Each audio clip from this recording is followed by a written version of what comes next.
Full శ్రద్ధ తీసుకుని మొత్తం అంతా తీసుకున్నారు.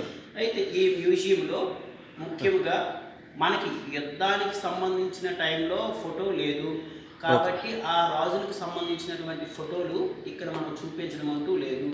ఇక్కడ ఉన్నటువంటి ఫోటో సేకరణ అంతా కూడా యుద్ధం అయిపోయిన తర్వాత నుంచి ఉన్నటువంటి ఈ ఫోటోలని ఈ మ్యూజియంలో భద్రపరచడము అయినది.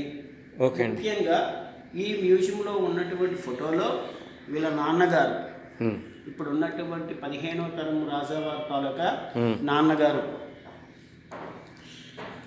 గోపాలకృష్ణ రంగారావు గారు,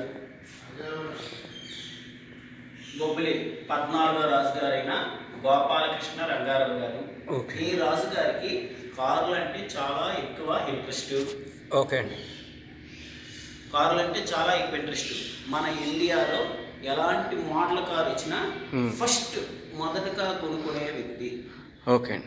చనిపోయిన అంతవరకు కూడా హోమ్ డ్రైవింగ్ చేసుకుంటూ మద్రాసు నుంచి బొబ్బులు వచ్చిన సందర్భాలు, కార్ అండ్ బైక్ మీద కూడా వచ్చిన సందర్భాలు కోకొల్లలుగా ఉన్నాయి.